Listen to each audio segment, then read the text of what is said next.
Episode 129, akhirnya. Kami sudah pernah melakukannya. Vino memberi kode dengan tangannya bahwa mereka pernah berhubungan badan. Cah, lalu kenapa? Kau memang sudah biasa melakukannya kan? Kau pikir aku akan terkejut? Sahut Farhat tertawa masam. Tidak, kali ini berbeda, dia hamil. Farhat langsung terkejut berdiri mendengar itu. Hah? Lalu apa yang kau lakukan di sini?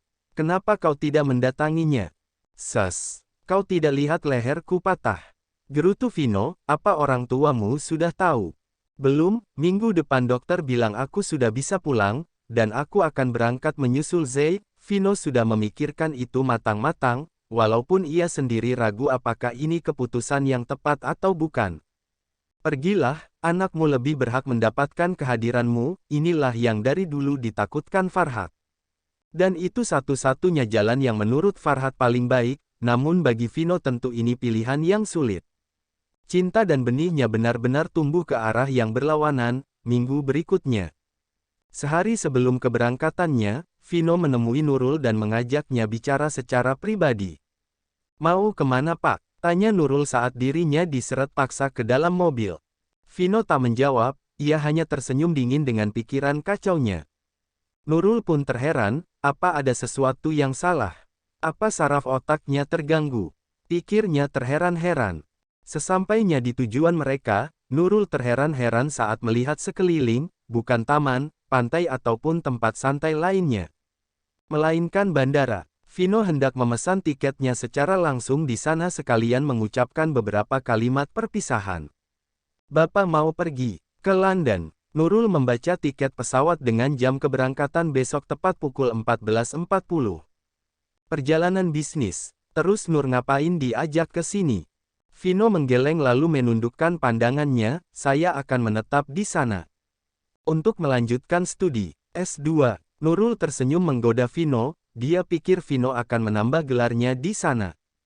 Untuk membesarkan anak saya, hahaha, anak apa sih Pak? Nurul tak paham apa maksud perkataan Vino. Lah orang kawin aja belum, udah sering deng, maksudnya nikah, aku akan memberitahumu, walaupun pasti terdengar menjikan, ucap Vino menarik nafas sejenak. Aku, mencintaimu, ia menatap dalam wajah sendu Nurul. Tentu saja jantung Nurul berdebar tak karuan, entah itu rasa senang atau takut yang pasti ini tak seperti yang ia harapkan. Kenapa itu menjijikkan? Aku dan Zai mempunyai anak, jadi aku akan meninggalkanmu di sini. Vino merebahkan wajahnya di bahu Nurul sambil meneteskan air mata. Ia menggenggam erat tangan gadis yang sangat dicintai itu, tangan yang sampai kapanpun takkan bisa ia miliki karena terhalang dinding yang amat besar. Nurul mematung dengan mata berkaca-kaca, rasa sesak mengaliri relung dadanya. Apa ini? Kenapa dadaku sesak dan perih? Batinnya sambil mengalihkan pandangan ke atas agar air matanya tak menetes. Lah mendorong Vino agar segera mengangkat wajahnya, Pak, malu dilihatin orang. Apa ada lagi yang mau Bapak sampaikan? Vino menggelengkan kepalanya dengan pandangan kabur karena matanya masih dipenuhi genangan air. Kamu, tidak adakah yang mau kamu sampaikan pada saya? Selamat, ucap Nurul menatap nanar ke arah Vino, selamat. Iya, selamat karena Bapak akan mempunyai anak, senyum pahit tersungging di bibir Nurul. Mereka hanya saling menatap tanpa kata, dari pandangan mereka sepertinya masih banyak yang ingin diungkapkan. Masih banyak kata yang belum terlepaskan untuk mengisi hari terakhir mereka, namun dinding kaca nan tebal seakan menjadi pembatas di antara mereka.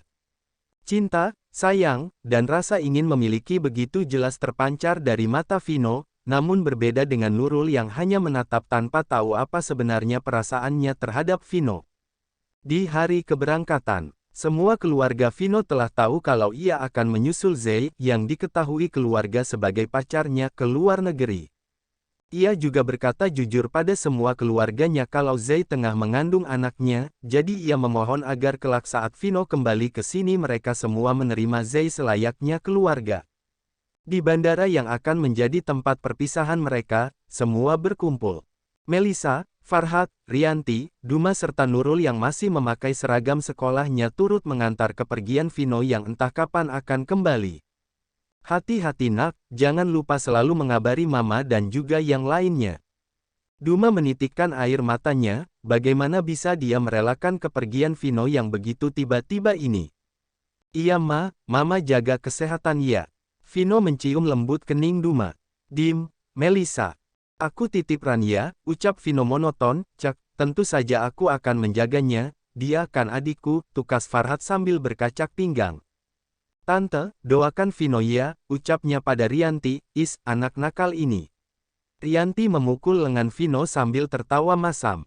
Terakhir ia berjalan ke arah Nurul yang sedari tadi diam menunduk. Ran, saya pergi, lagi-lagi ia tak sanggup menahan air matanya. Nurul hanya mengangguk sambil senyum terpaksa, hanya dia yang tahu seperti apa perasaannya saat itu, I love you, bisiknya lalu berbalik badan dan pergi. Air mata yang sedari tadi sudah ditahannya pun pecah juga.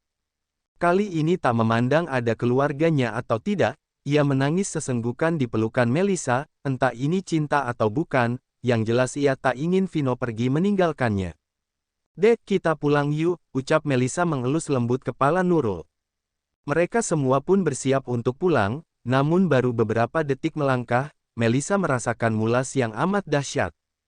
Ses, aduh tolong mas, perut Melissa sakit, ia hampir terduduk lemas. Beruntung Farhat sigap mengangkat tubuh Melissa. Pak cepat siapkan mobilnya ya, ucap Farhat, baik pak. Pak supir segera berlari keluar bandara, tarik nafasnya sayang, ucap Duma menuntun Melissa agar tetap rileks. Saf, ditarik doang tante, sahut Melissa meringis kesakitan, dibuang juga nak, tarik, buang, imbuh Rianti dari sisi kanan Farhat sambil mengipas-ngipasi Melissa dengan tangannya. Melissa menggigit lengan. Farhat sekuat-kuatnya karena tak sanggup lagi menahan rasa sakit itu. Sabar ya sayang, sabar, dim-dim, dengerin papa nak, jangan keluar dulu ya, belum sampai rumah sakit nih, oceh Farhat sambil berlari-lari kecil dengan nafas ngos-ngosan karena menggendong Melissa. Sesampainya di rumah sakit, Rianti dan Duma langsung berlari untuk memberi kode kepada perawat bahwa ada pasien darurat, sigap para perawat itu langsung mengeluarkan berangkar lalu berlari menghampiri mereka.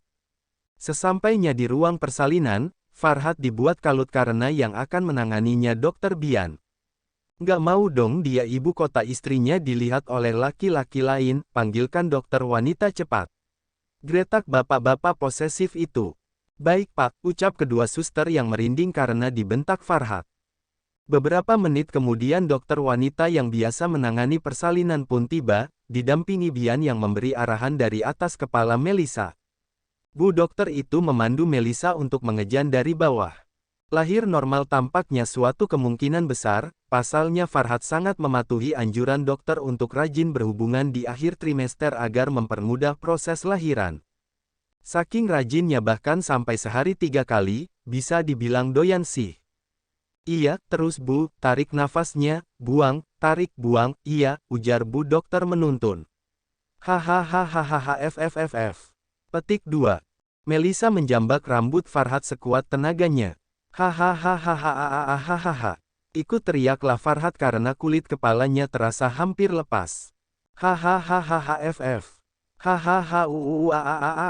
Satu kali lagi teriakan dari Melissa dan tangisan bayi mungil Owei, pertama mereka terdengar sangat lantang hingga membuat orang yang menunggu di luar ruangan juga dengar. Ah, anakku, ucap Farhat dengan mata berbinar-binar, ia bangkit hendak menghampiri anaknya. Namun Melissa menariknya lagi sekuat tenaga, sepertinya dia lupa kalau masih ada satu bayi lagi di dalam perut istrinya.